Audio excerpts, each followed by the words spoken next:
అన్న నమస్తే. నమస్తే. ఏం పేరు అన్న? ప్రశాంత్. ప్రశాంత్. ఏం చేస్తుంటారు మీరు? Real estate. Real estate. Okay. ఎట్లా ఉంది మరి రియల్ ఎస్టేట్ దందా? ఇప్పుడు జర టైట్ ఇంకా. మొన్ననే ఎలక్షన్స్ అయిపోయినాయి కదా, కొంచెం టైట్. ఎక్కడన్నా మీరు ఉండేది? ఇక్కడ లోకల్, మామూలు లోకల్. సో ఎట్లా ఉంది మరి ఇక్కడ డెవలప్మెంట్స్ విషయంలో చూసుకున్నా కూడా? ఎందుకంటే ఇప్పుడు మొన్ననే అసెంబ్లీ ఎన్నికలు అయిపోయినాయి, కాంగ్రెస్ పార్టీ అధికారంలోకి వచ్చింది. సో ఎట్లా అనిపిస్తుంది పాలన? సంతోషం అన్న. కాంగ్రెస్ పార్టీ ప్రభుత్వం వచ్చినాక చాలా సంతోషంగా ఉన్నాం. కాకపోతే ఇంతకుముందు బీఆర్ఎస్ ప్రభుత్వం ఉన్నప్పుడు చాలా బాధ విషయం. అంటే ఏడవైన కేసులు, అక్రమ కేసులు, నీతి నిజాయితీగా ఉన్న లీడర్లు ఇట్లా వాళ్ళు ఏదో విధంగా కేసులు ఇరికించి టీఆర్ఎస్ పార్టీలకు రప్పించుకోవడాలు చాలా ఎంతో ఇబ్బంది పెట్టింది.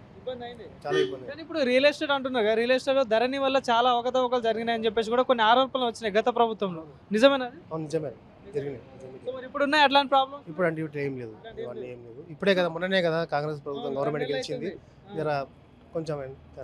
సో మరి 6 గ్యారెంటీల పరిస్థితి ఎట్లా ఉంది మరి? అంటే ఏమైనా అమలైనాయా? లబ్ధి పొందుతున్నారు ఏమన్నా? ఖచ్చితంగా 6 గ్యారెంటీలు ఏవైతే ఇచ్చినా మన కాంగ్రెస్ ప్రభుత్వం, ఖచ్చితంగా అవి జరుగుతాయని నేను సంతోషంగా నమ్ముతున్నా. సో మరి ఇప్పుడు దగ్గరలో పార్లమెంట్ ఎన్నికలు కూడా ఉన్నాయన్న. సో ఎట్లా ఉంది మరి ఇక్కడ మహబూబ్నగర్ సెగ్మెంట్ నుండి చూసుకుంటే 3 పార్టీల పరిస్థితి ఎట్లా ఉంది? అంటే ఇప్పుడు ఎంపీ ఎలక్షన్స్ ఇంతకుముందు బీఆర్ఎస్ ప్రభుత్వం ఉన్నప్పుడు ప్రజలకు ఏం జరిగింది, ఏం జరగలేదు అనేది ప్రజలు తెలుసుకున్నారు. కాబట్టి ఈరోజు మా కాంగ్రెస్ ప్రభుత్వాన్ని గెలిపించుకున్నారు. కాబట్టి ఇప్పుడు ఇట్లా ఎంపీ ఎలక్షన్స్లో ఖచ్చితంగా కాంగ్రెస్ ప్రభుత్వమే గెలుస్తుందని నమ్మకం. కానీ ఎవరున్నారు మరి ఇక్కడ అభ్యర్థి? ఎవరున్నారు మరి కాంగ్రెస్ నుండి? ఇంకా ఇప్పుడు అభ్యర్థి ఎవరున్నా సరే, ఎంపీకి ఎవరు పోటీ చేసినా ఖచ్చితంగా మేము కాంగ్రెస్ ప్రభుత్వమే గెలిపించుకున్నా మాకు నమ్మకం. సో మరి ఇప్పుడు అటు సెంట్రల్లో బీజేపీ ఉంది, ఇక్కడ స్థానికంగా ఉన్న ఎంపీ కూడా బీఆర్ఎస్ పార్టీ అవుతున్నాం. సో మరి ఎట్లా ఉంటుంది ముగ్గురు మధ్యలో పోటీ? నాకు తెలిసిన కాడికైతే ఇక్కడ మాత్రం కాంగ్రెస్ పార్టీ బీజేపీ పార్టీకి ఉంటుంది. గెలిపే వరకు ఉండే ఛాన్స్ ఉంది. బీఆర్ఎస్ అనేది మర్చిపోవాలి. బీఆర్ఎస్ అనే పార్టీని రానియరు ప్రజలు, దాన్ని మర్చిపోవాల్సిందే. కానీ మరి అటు కేటీఆర్ కానీ హరీష్ రావు కానీ 6 నెలల్లో మళ్ళీ బీఆర్ఎస్ ప్రభుత్వం వస్తుంది, కాంగ్రెస్ పడిపోతుంది అంటున్నారు కదా. మరి అవి ఇప్పుడు ఎట్లుందంటే వాళ్ళకు కాంగ్రెస్ ప్రభుత్వం వచ్చింది కాబట్టి వాళ్ళు ఏదో ఒకటి అనాలి, ఏదో ఒకటి అనాలి. కాబట్టి వాళ్ళు నోటికి ఏది వస్తే అది అంటారు. వాళ్ళు ఇప్పుడు ఎంత ఉన్నా ఏదన్నా సరే ప్రజలు గొప్పతనం నిర్ణయించుకుంటారు. ప్రజలు అనేది ఖచ్చితంగా ఏ ఎంపీ ఎలక్షన్స్ కాంగ్రెస్ ప్రభుత్వం. అభివృద్ధి విషయంలో ఎట్లా ఉంది మరి మహబూబ్నగర్ లో విషయంలో? అంటే ఏమైనా చేయాల్సిన పనులు ఏమైనా ఉన్నాయా మరి? ఇంకా ఉన్నాయి, చాలా ఉన్నాయి.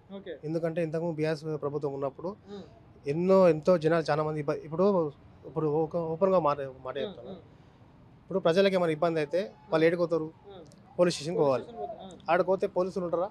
ఉండరు.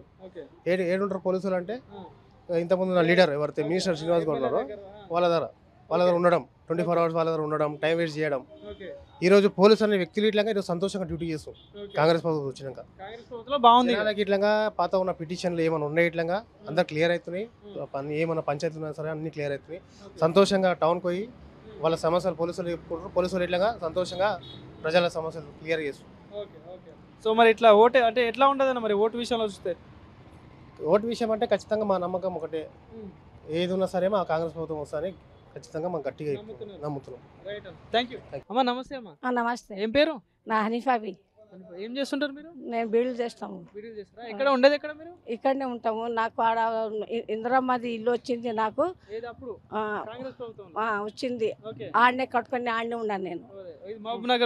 ఈడనే ఉంటా కానీ నా కొడుకులు ఇద్దరు ఈడ ఉంటా ఆడ ఉంటా. సో మరి ఇప్పుడు మొన్న ఎలక్షన్స్ అయిపోయినాయి కదా, ఇప్పుడు మళ్ళీ ఓట్లు వస్తున్నాయి. సో ఈసారి ఓటు ఎవరికి వేస్తారు మరి? మేమా కాంగ్రెస్కి ఇస్తాం.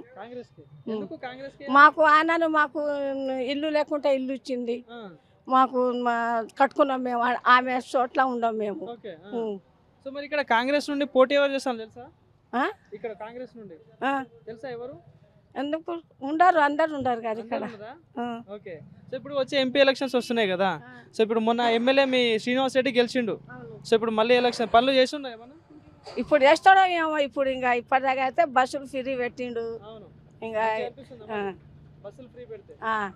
ఇంకేం చేస్తాడు ఇంకా తెలియదు కదా. వస్తుంది 2000 వస్తుంది. 4000 చేస్తా అన్నారు కదా.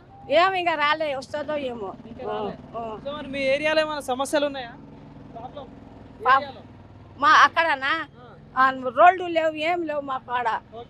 గుంతలు ఉంది. కాంగ్రెస్ కే కావాలి. నేనైతే కాంగ్రెస్ కి వేయాలంటున్నా నేనైతే. సరే అమ్మా, థ్యాంక్ యూ.